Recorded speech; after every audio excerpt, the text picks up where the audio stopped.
All right, guys, welcome to another episode of the Four Horsemen of Real Estate podcast. Today, we're going to look at the question, is now a good time to buy real estate? Is now a good time to buy your home? Is now a good time to buy an investment property? We're really going to look at three items, the first of which is the declining interest rates.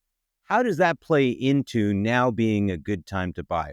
We saw in 2024, as interest rates started coming down, the Bank of Canada, of course, signaling that they would start lowering interest rates, which they did. And they've continued to signal that they are going to continue lowering interest rates into this year. Ding, ding, ding, ding, ding. You want to get into it. Is it time to buy real estate? The answer is yes. If it's a primary residence, obviously, you need to think about what works for you in your life. Is now the right time based on job circumstances, family situations? Obviously, you have to look into all of those considerations, but we can say with a high degree of certainty, as we watch interest rates continuing to come down, now is a great time to be getting into a new home if that's what you're looking for. If you've been able to put money aside for your down payment, great idea.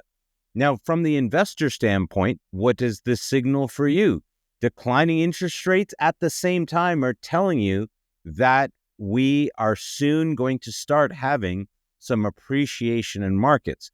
We're also going to see that more investors will start getting back into real estate, into multifamilies, into duplexes. They're going to start getting back into real estate and trying to make money as the market is signaling that it's ready to start rebounding.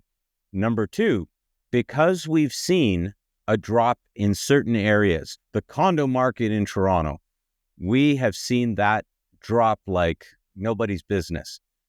Because we're seeing the interest rates dropping, we are going to be able to start watching as that steadies out.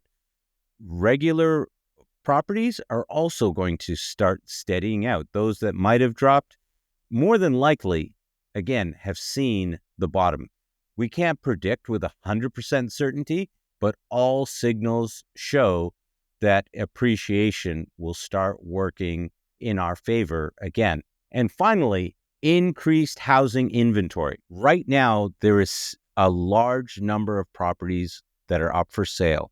This is due to the people that, quite frankly, have been bled out by the liberal leaders and their policies, whether it be carbon taxes, paying taxes on top of taxes that have been eating away at people's monthly income. They're not able to heat their home and eat, and people have had to seriously choose which one they're going to go with. As a result, a lot of people have just gotten to the end, and now they're putting houses on the market because they can't do it any longer. We've got something like 300 power of sale properties in Ontario, which doesn't sound like a lot, but considering that it was an extremely low number before that, it really signals the number of people that are hurting.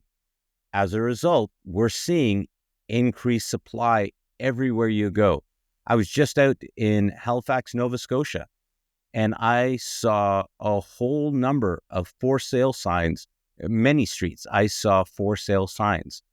Those are the ones that are people that perhaps haven't been able to make it all the way and they're having to sell their home. I feel bad for them, but it creates an opportunity for you. If you're an investor, this creates an opportunity for you to buy, knowing that there's an upswing coming out ahead. And let's not forget that new developments in the market, if we have a change in leadership, if we keep the liberal leadership, I can't tell you anything about it because I'm going to have to do a whole nother episode on that. But if we change over leadership, we know that the conservatives are talking about making it easier for people to get into homes, and that'll really bring a lot of stability to the market. Means you might not get as much appreciation at the end of the day. If we start building those houses, then there's going to be a lot of people that'll actually be able to afford to get into a home. Interest rates dropping means mortgages are getting more affordable. Home prices are expected to rise. So waiting could cost you. Don't wait till Everybody's jumping back in again. The inventory is higher, which means it's a buyer's market rather than a seller's market, giving the buyers choices. And if you think you are interested and able to buy, now's your chance to ride that wave up. I'd love to hear your thoughts. I'd love to hear if you're planning on buying in 2025. Please put your questions down below and don't forget to like and follow for more. When the ones around trusting their word, they walk the talk in the world of investment, they make their mark.